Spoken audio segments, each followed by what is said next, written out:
And I've been saying this before, you know, if one in, and the numbers before were 1 in 88, and I mean, this is not the same sample of people that they're basing it on. As school-age children. Right. This is 1 in 50 school-age children in the United States. And in reality, I mean, I think what's really happening is kids in school are getting diagnosed more because it's getting recognized, and I think girls are now starting to get diagnosed and identified more, which is really important.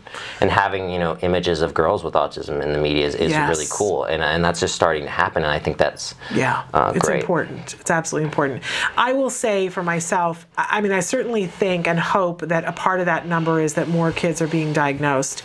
But I know, because my child is in school, this is the first time, by the way, that a CDC number has come out that my child was included in the age range, because the 1 in 88 was kids who were age 12 and up, and my son is 9. So I didn't realize what age groups. Well, because it came out when they were 10, and he would have been 8 then, and so I said, well, that doesn't even include my son. So this is the first number that, you know, theoretically includes my son, and if you think about it, it's amazing. I mean, what a school bus holds, what, like 50 people, right? Right. So I mean, one kid in every school bus has autism. Right. Well, and I had been working on directing the play that my son was just in, and working with all of the 4th graders.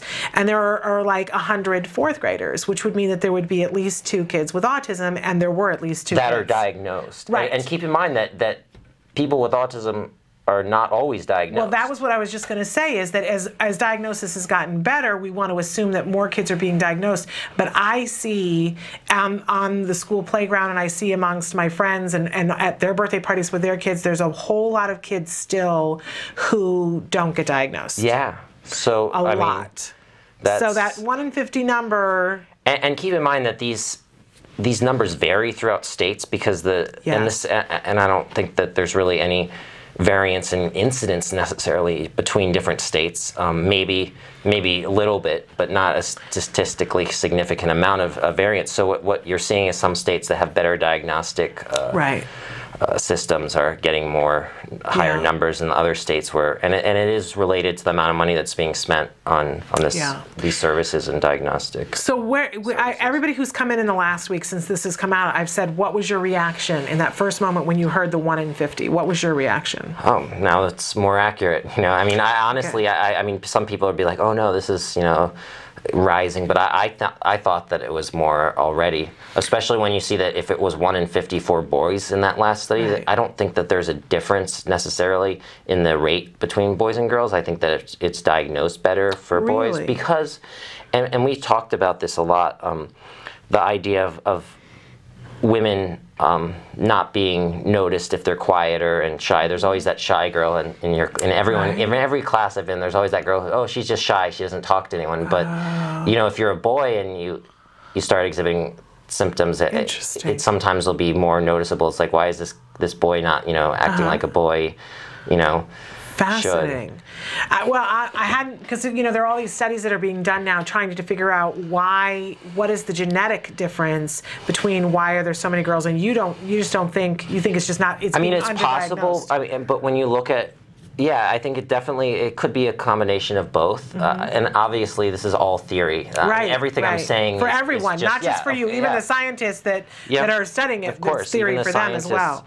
But another thing and Kirsten talks a lot about this, you know, she writes a lot of articles on Wrong Planet about gender and being on the spectrum. We do have a lot of female columnists for the site, because I think that it's something that needs to be discussed a lot more.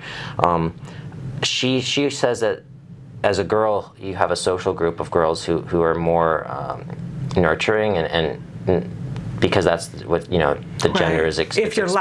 If you're lucky. Yeah, and so you'll have a girl that's in a group and her friends would help her with certain social skills and help her be more social. Interesting. So, whereas the guys don't do that.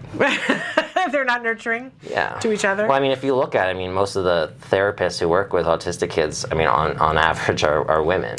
Yes, although I will say that when my son was having therapy, we had at least 3 great male therapists, and we were always asking to have at least 1 male therapist at a time so that they could be modeling behaviors. Yeah, because there are certain, and I mean, I know that, you know, there are certain expectations that are different Yeah. for each gender, and that is true. Yeah. I mean, that's just how it works. I mean, Yeah, absolutely. But I have to ask you, because we have so many parents who will write in from time to time and say, okay, and we had this question come in 2 weeks ago that somebody said, all right, I've got a teenager on the spectrum, and I've got him involved in sailing, I've got him involved in all these different groups, but finding a way to have them make substantive friends seems to always be a little slippery, a little elusive. well, I mean, I still have trouble with it today, but I say that the older you get, the more you learn these skills and the easier it becomes. But what would you have a parent do to facilitate that, to do it earlier so that... What they're doing is important, because the more you fail, and I think that one thing to keep in mind is you should tell your kid that it's okay to fail, it's okay to mess up, because the more you mess up, the more you know what not to do. Even in friendships. Yeah, and I in friendships, even in dating, I mean, Yeah. I was under the impression that, you know, every time I got rejected by someone, it was something personal to me. And once I realized that I should embrace that, I should totally try to get rejected just to see how, what is acceptable and what I shouldn't do. And, Right. and when I started when I started seeing everything as a learning experience, Yeah. it made it a lot more manageable and easy to Right. deal with the fact that I was being rejected, because everyone gets rejected, even neurotypical people who aren't on the autism spectrum, and it's nothing personal, and most people are just able to brush it off. Well, I was going to say, that's great advice for everyone, not just for people on the spectrum, but it's great advice. Yeah.